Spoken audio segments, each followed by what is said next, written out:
สำหรับខ្ញុំមកក្រៅប្រទេសវាមិនមែនជាលើកទី1ទេជាពិសេសគឺប្រទេសចិននេះឯងលើកនេះគឺជាលើកទី3សម្រាប់ខ្ញុំហើយប៉ុន្តែសារនេះគឺខ្ញុំមានអារម្មណ៍ថាដូចជារៀងសោកសៅហើយក៏អាណិតកូនកូននិងប្រពន្ធដែរដោយសារតែគាត់ចង់មកកូនខ្ញុំកូនបងហ្នឹងគឺគាត់ចង់ជិះយន្តហោះប៉ុន្តែដោយសារតែគាត់អត់ទាន់បានធ្វើប៉ាសពតអញ្ចឹងណាហើយណាមួយកូនស្រីមកប្រទេសចិនជាមួយឪពុកអត់កើតទេតតែមកជាមួយម្ដាយអញ្ចឹងហើយតតែឆ្នាំក្រោយទៅយកប្រពន្ធហើយនឹងកូនមកប្រទេសចិនប៉ុន្តែសារនេះគឺគាត់មានអារម្មណ៍ថាយ៉ាសង្ហេះសង្ហោចយ៉ាងខ្លួនអញ្ចឹងណាតែហើយសារនេះក៏ខ្ញុំមិនមែនមកតែម្នាក់ឯងដែរគឺមកជាមួយនឹងបងស្រីដែលជាខ្មែររបស់យើងដែរទេដែលកូនគាត់ឲ្យជួយ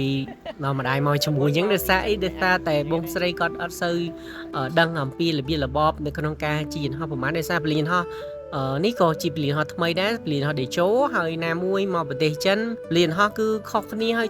ធំមែនតើបងប្អូនជាក់ស្ដែងណាដោយសារអីគឺវាពិបាកនៅក្នុងការរកហ្គេតរួចច្រកឡើងយន្តហោះហើយនឹងបច្ចេកទេសផ្សេងពាក់ព័ន្ធជាមួយនឹងអន្តោប្រវេសន៍បាទហើយក្នុងឱកាសហ្នឹងក៏ឆ្លៀត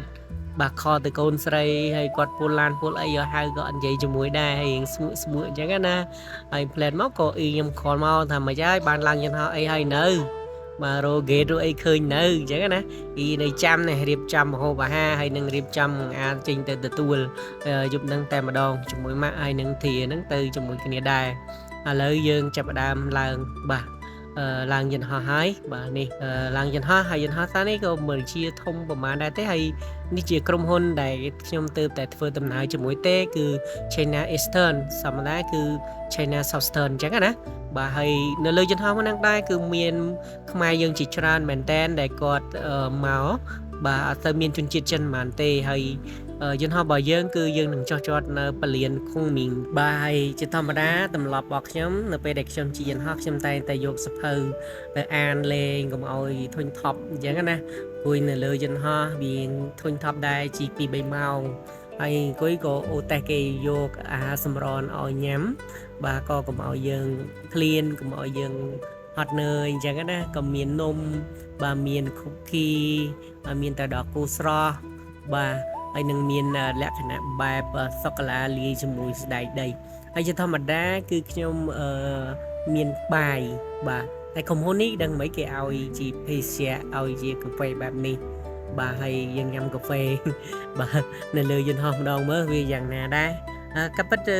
បងស្រីគាត់ល្ងួយគេងពេកហើយគាត់ថាដាក់កាហ្វេឲ្យស្វាងអីតិចចឹងណាបាទមានអីឆ្ងាញ់ដែរបងប្អូនកាហ្វេនៅលើមេឃហើយមើលទូទួសមើលអីគេមានខ្សែភាពយន្តជាចិនចឹងណាដើម្បីយើងមើលកុំឲ្យយើងធុញថប់ពីព្រោះការជិះនេះក៏រៀងយូរដែរទង3ម៉ោងបានទៅដល់បាទហើយឥឡូវហ្នឹងក៏យន្តហោះវាសង្កាំងនឹងរៀបចំចុះចតនៅលើទឹកដីចិនដែរហើយចឹងវាមិនជាការធ្វើដំណើរនឹងយូរប្រហែលទេប៉ុន្តែគ្រាន់តែថាវារៀងស្មុគស្មាញណាស់នៅក្នុងការធ្វើដំណើរឆ្លងប្រទេសបែបនេះបើសិនជាយើងអត់មានឯកសារគ្រប់គ្រាន់អញ្ចឹងសម្រាប់បងដែលគាត់ចង់មកក្រៅប្រទេសយើងគួរតែមានឯកសារគ្រប់គ្រាន់ដើម្បីងាយស្រួលពីព្រោះថាចុះមកគឺគេទួនាំច្រើនមែនតើឥ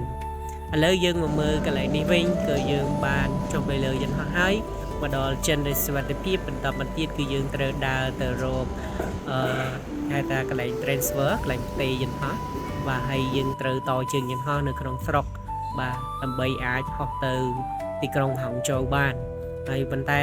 មុននឹងឡើងនេះគឺជាលើកទី1ដែរចុះពីលើយន្តហោះត្រូវជិះរថភ្លើង